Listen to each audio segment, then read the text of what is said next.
I had this friend who used to have a very strong crush on me, but never confessed. It was very obvious to everyone around.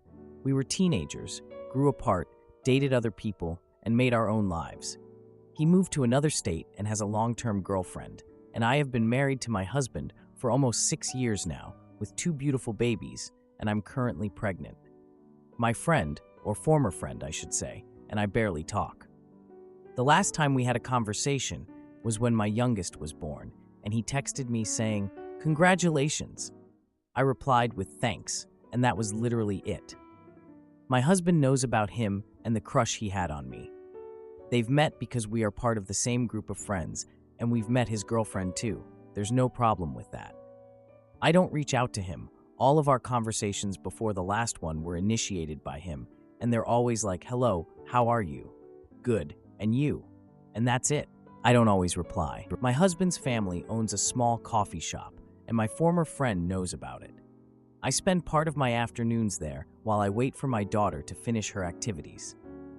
My mother-in-law and sister-in-law are often there, and my 3-year-old son and I stay with them for a couple of hours. So, last Friday, I was surprised to find my former friend and his girlfriend at the coffee shop. They had rented a space there for a week since he came back to our city to do some photography and video work. He's a visual artist. Part of his team was with them. It was weird, but not a big deal. We crossed paths at the shop, and we all greeted each other. They didn't know I was pregnant, and he looked kinda shocked, to be honest, which was weird and made me uncomfortable because he started acting as if he was nervous. They hadn't met my son before. This was the first time they saw him. And although he didn't really pay much attention to him, his girlfriend did. Honestly, it all made me feel really uneasy, especially when she started staring at my son so much that it gave me chills. My sister-in-law noticed it too, without even knowing who she was. I was texting my husband about it and decided to leave the place. My husband and I talked about it that night. He tried to give it a logical explanation, said it was odd, but maybe he chose the coffee shop because it felt familiar, and he said maybe the girlfriend wants to have kids herself, which is why she was staring so much. Anyway, I decided not to go back until they left the coffee shop for good. They rented it for an entire week. He said he could ask his mom to kick them out, but I didn't want to because it wouldn't be fair to her busness. That night, she tried to contact my husband through the coffee shop's Instagram, asking if he was sure our son was really his. That was literally the only text she sent. "Are you really sure that baby is yours?" The text was sent around 2 to 3 a.m. A bit later, she wrote, "He doesn't look at all like you." So it seems like this woman started spiraling, thinking that my husband's and my son is actually her boyfriend's. She described how our baby's hair is curly and light, but he has dark and straight hair. My natural hair is curly and light. He's my baby too. My husband has no access to the shop's account, so the next day we were woken up by a call from my sister-in-law informing him about this. My husband is completely sure I never cheated on him because I never cheated on him. Look, we weren't even in the country when our son was conceived. My husband was sent out of the country for work for a few months, and we all went with him. This is nuts. She said that 3 years ago, the former friend traveled to our city alone, and she now understands why. I also got some texts from my former friend asking if I had told something to his girlfriend. Like he was accusing me of something. Accusing me of what? Tell her what? At this point, I just gave my phone to my husband so he could deal with them. I also started receiving very nasty texts and voice notes from her, calling me horrible things. I wanted to just block both of them, but my husband thought it was better to keep the messages in case we needed to get the police involved. On the other hand, my husband replied to her first message and told her he is 100% sure our son is his and that she should take her insecurities elsewhere. She asked if we had done a paternity test, and he said we don't need to. She's now demanding we do a paternity test if we have nothing to fear. Direct texts from her addressed to me have decreased. I'm staying locked in the house with the kids because we're afraid this woman might do something, as she seems unhinged. Of course, they weren't allowed back at the coffee shop. My mother-in-law also refunded their money, because she doesn't want more problems and is beyond angry too. This is also so embarrassing. I can't stop crying. I don't feel in physical danger because they don't know where we live, but I am so full of rage that I can't stop crying. I know this stress is not good for the baby I'm carrying. This morning, my former friend called me. My husband was still at home, so he answered the call. He said his GF does not believe anything he says and practically begged me to please do a paternity test so she can calm down. I already blocked them both. She's now using other accounts to comment on the coffee shop Instagram, offending me, saying that our baby is an affair baby and I should be ashamed. At this point, I am not even interested on making her understand. I just want her to stop. Now for a few important comments. Commenter, she sounds unhinged, and you need to put a restraining order on her. She isn't stopping, and you need to take care of you and your family. You do not want her to escalate if she doesn't get the attention/response that she wants. So, my sister-in-law came to visit this evening. The girlfriend showed up at the coffee shop this afternoon. She was alone. She was calm and was looking for me. Said she only wants to know my version of how things happened, whatever that means. She's absolutely sure our baby boy is her boyfriend's son. All this makes me want to throw up. She was escorted out and was told she's not welcome there anymore. Sister-in-law is meeting her lawyer tomorrow, and my husband will also talk to one tomorrow. Our parents will help us with the expenses, so we don't have to stress about money and our upcoming baby. They all are alarmed and concerned. After reading some of your comments, we decided to unblock them. We just won't engage if they try to contact us. They are still blocked on the shop page, and that will remain the same. I silenced my notifications, and my husband will check my messages after work in case there's something. This is to help me avoid stress. I've had a very healthy pregnancy so far, and we want to keep it this way. Your comments have been helpful, and we thank you. Another commenter, this sounds a lot like he told her a different version of events if she is looking for your version of how things happened. He definitely told her something and put this idea in her imho. Another commenter, I wonder if the friend overly inflated your relationship to make the GF react so viscerally. That over-the-top reaction either means the GF is seriously mentally disturbed or the friend has lied. I would recommend contacting an attorney for cease and desist and contacting the police for harassment. The ex-friend has a lot of nerve asking for a paternity test. What an AH he created this mess. This is not the first comment suggesting that the ex-friend has lied to his girlfriend. I just don't really get what type of lies could have led her to become this crazy. Or why would he lie? My husband believes she knows about the crush and is jealous, and she just exploded in her insecurities. I can't rationalize it. It's just so messed up. My husband is talking to an attorney tomorrow to see what we can do. They were staying just for 1 week in the city, but that's a lot of time under the circumstances. Now for the 2-day update.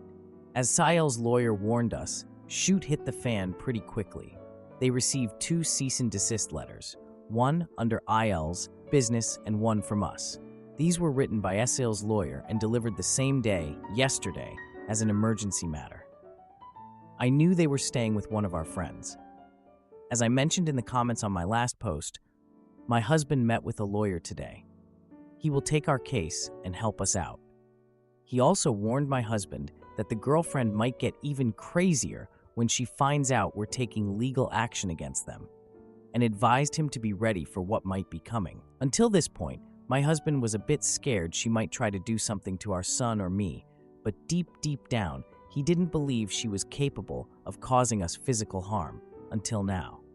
At first, we talked about me and the kids staying locked at home until they go back to their hometown, but then we decided to keep our routines with slight changes, mostly because our kids don't deserve to suffer the consequences of this woman's actions. Tuesday was all right and very calm, but today I was driving out of the garage to take our daughter to her dance lesson when the girlfriend crossed my path. I almost ran over her because I didn't see her. She wasn't screaming, but she was like, "Stop, stop, stop, stop." I did scream, sorry for my little ones, but I couldn't help it. I froze because what the hell was she doing there? How the hell did she find out where we live? Our toddler was like, "Yeah, whatever," but our daughter was terrified. The GF moved to my side of the car, and I think she wanted to talk, but I really didn't pay attention and couldn't hear her because Moana was playing on the radio. My daughter was crying, my son was starting to freak out, and I just kept driving in reverse to get the hell out of there. Now I'm thinking about a bunch of things I could have done, but in the moment it was all chaotic, and I just wanted to run away. I called the police when we were far from the house and went back a few minutes later. I was shaking. Then I called my husband, and I took our daughter to the rest of her classes so she could be distracted. It worked for her, but not for me. Jesus Christ. At least in the studio, we were safe and surrounded by people. I asked our mutual friends if they had given her or him our address, but everyone swears on their lives that they didn't. I believe them? Yesterday, they had a reunion to which my husband and I were invited, but we refused to go because it was meant to catch up with the former friend and his GF. She didn't show up, and our mutual friends told me the atmosphere was weird, to say the least. According to what they said, the former friend asked if I was coming, didn't ask about my husband, and kept discreetly bringing me up throughout the night. He only wanted to talk about this mess, asked if I was mad, and dared to say things could go back to normal if I were to do the test. He then proceeded to insult my husband, saying he was controlling me. Now listen, friends said maybe they misunderstood, but they think he implied my son could be his. I want to throw up. They shut him down because he was upsetting everyone and told him he was being lame, or so they say. That's what happened. So, the reunion ended earlier than expected. We weren't there, but I am angry. My husband is extremely angry, saying if he sees him, he's going to beat the S out of him. I'm extremely worried for our son now. One of my female friends told me the girlfriend texted her, asking if the former friend was actually at the reunion with them and requested proof, to which my friend refused to send anything. I now realize it was around the same time she was messaging us on social media, insulting me and telling my husband how she was sure her BF was banging me. I can't with this level of disrespect. Mind you, I was in my pajamas, lying on the sofa like a couch potato, watching TV with my husband at that moment, so joke's on her. It was hard for my husband not to reply, but we are following the lawyer's instructions. We will proceed to sue her for defamation. It is very easy to prove our son was conceived when we were out of the country, but if needed, we'll do the paternity test, only if requested by the court or if it helps to fix this sooner. We tried for a PO on Tuesday, we will try again to get one tomorrow, and after the girlfriend showed up at our house and we filed the police report, our lawyer says we will get it for sure as an emergency resource. Legally, she can't visit the coffee shop either. We're staying at my CL's place tonight. None of my friends know we're here, and they don't even know where she lives. The kids are all right. They know something is going on, but they seem to be at peace. Our daughter was back to normal after her dance lessons. She is excited because she gets to have a sleepover with her cousin. Our son was mad because he misses his bed. Yeah, buddy, I'm not buying it. It's the same bed where it's so hard to put him down, lol. He gets to sleep with mom and dad tonight, though I don't think I'll be able to sleep. My husband is out installing a Ring camera at our house, just in case she, he, or both show up. His dad is helping him, so he's not alone, but I will feel more at peace when he comes back to us. We decided I'm staying here with our son tomorrow. I work from home, so it's not a problem for me. My husband will take and pick up our daughter from school. I'm not scared anymore, but I really am. I'm mostly very angry at both of them, but I am remaining calm for my baby. I'm just focusing on the fact that we are safe at the moment, and that's working to ease my mind. Once my husband gets back to us, I'll be totally at peace. Right now, all I want to do is cry and be with my husband and our kids. Sister-in-law, mother-in-law, and my mom keep telling me it's like a stress release, and hormones are making it way worse for me.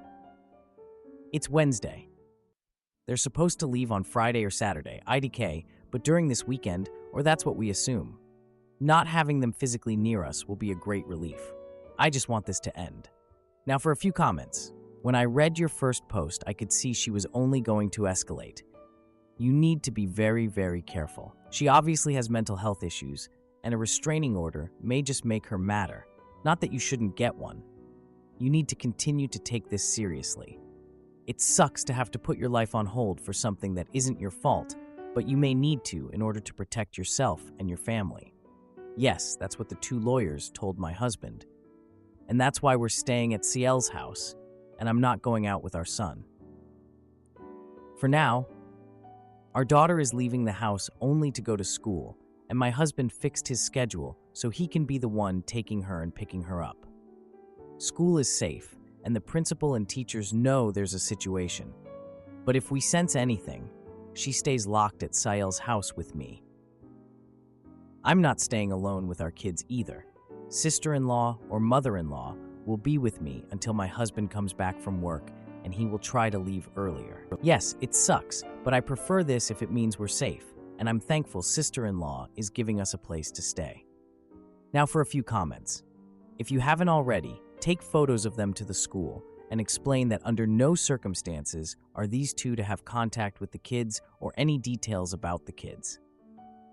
The higher-ups in the school should have at least a basic outline of the situation just in case they try something. Thanks for the advice. Right now, nothing is too much under the circumstances. I am sure they would never let her go with someone who is not listed in her file. At the beginning of each school year, we have to provide the information and a picture of whoever can pick her up. It's us and her grandparents. It's not usual, but sometimes one of her grandmas will pick her up. There was one time when mother-in-law was supposed to pick her up, but couldn't at the moment, so father-in-law did it instead. No big deal. I got a call from the office because even though he was in the system and his ID matched their files, it was odd for them since they had never seen him in person before. They called me to confirm that father-in-law was supposed to pick her up.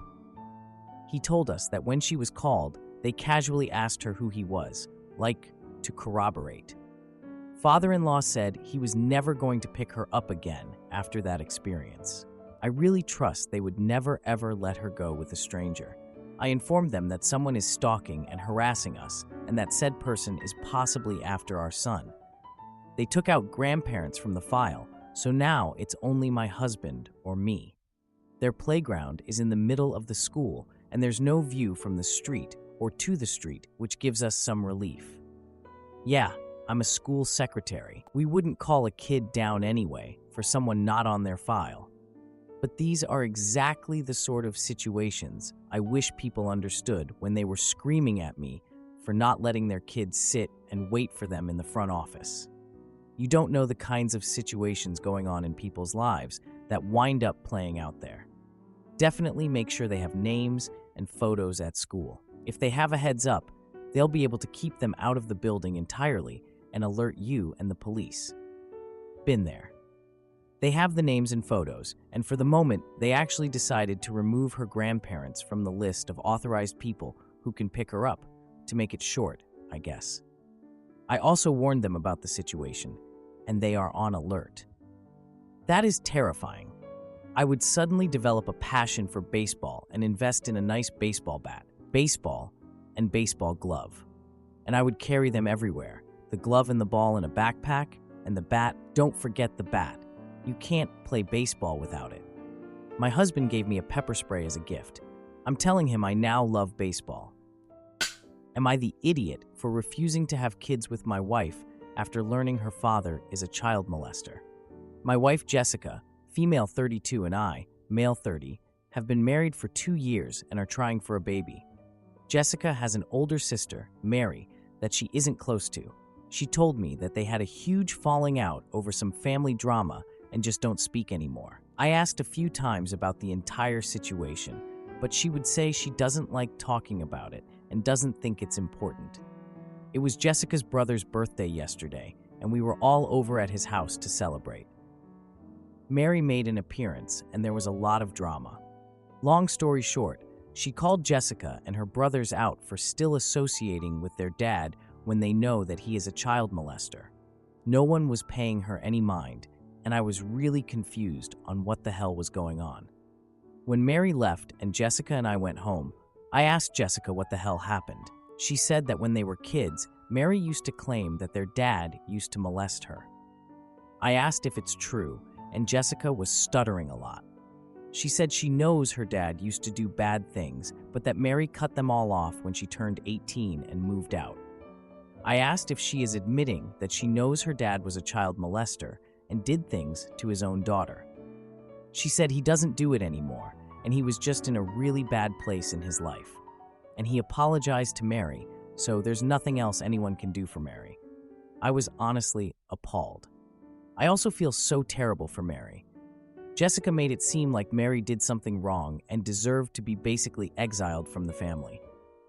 I could have never imagined that this is what happened. I asked if she expects me to now be willing to have that man around our future children, and she started shouting at me, saying I'm judging him off something that happened 2 decades ago, and whether I like it or not, he is going to be our child's grandpa, and he will be in their lives. I said if she insists on it, I think we need to hold off on having kids and have serious conversations about it. She's extremely angry at me, but I don't know how I could better react, to be honest. This feels like a huge deal that she is minimizing. Am I the idiot? Now for a few comments. A commenter said, NTA and run. Please talk to someone from RAIN. They are an organization for victims of intimacy attack. This is not something minor, like occasionally being crabby with your kids on the mornings you have a migraine. This is a crime. I know a victim of child intimacy abuse, and many years later, and thousands of dollars in therapy, this woman is still hurting. You need to get out now, OP replied. I wish I could accurately describe how Mary looked and sounded when she was going off on her siblings that day. It actually sent shivers down my spine. She looked so angry, but so defeated at the same time, all while they were all looking at her like she was crazy. I still can't wrap my head around it. I want to reach out to her and check if she's all right, but I don't know how appropriate that will be. Another commenter said, NTA, someone who has glossed over child molestation, would she want to leave a future child of yours with grandpa for the night? That's chilling. And once you have kids, even if you divorced her for this later, you couldn't get full custody over this if grandpa never went to prison for it and isn't a convicted intimacy offender. It's awful all the way around. I can't believe you've been married 2 years before you even hear this story. OP replied, that's exactly what I was thinking. He never went to prison, never been reported to the police at all, and there's no proof of what he did. So I would have no case and no power to keep him away from our children. I don't want to feel helpless in what happens to my children. I don't want to fail them like that. I don't think I should even have them with her at any point now that this has all come to light. Another commenter said, and I bet she did everything she could to hide this from him their whole relationship. OP replied, I think this is a huge part of why I'm so angry at her. She had so many opportunities to tell me. There are instances where she had to have actively gone out of her way to keep this entire thing from me. And if Mary hadn't shown up to their brother's birthday party, I would have still been in the dark. Another commenter said, who gives a rat's butt if it's appropriate? Find a way to reach out and reach out now. Show her that there are decent people in the world and that somebody cares. And to hell with your wife because ew. OP replied, I'm glad some people think I should. I'll try to reach out to her, although I have no clue where to even begin in finding her. I think I'll try to find her on social media and just send her a message saying what her family is doing isn't okay, and I'm sorry about it all, and that she can reach out to me if she needs anything. I don't want to overwhelm her, so I think I should keep it short and simple. Now for the update. It's been nearly a year since my initial post, so I thought I would give an update. A few days after my original post, I sat Jessica down and told her how I was feeling. I told her I'm not okay with what she and her family had done to Mary. They knew what their dad had done to her, but still chose to take his side and make Mary look crazy. I told her I'm also not okay with brushing her father's crimes under the rug. She was quiet and didn't say anything. She didn't try to defend herself or her family. She was just staring at me in a very chilling way, almost like she was indifferent to whatever I had to say and just wanted it to be over. I told her I needed time to myself and I would leave and think about what I wanted to do. Suddenly, she was paying attention. she seemed shocked and panicked.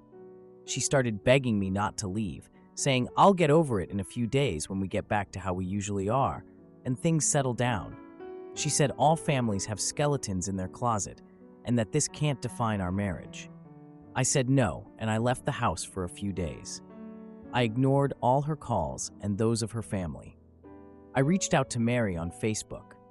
I wrote her a lengthy message about how I had no idea all she had been through, and that I'm so sorry for how her family treated her. I told her to reach out to me if she ever needs anything.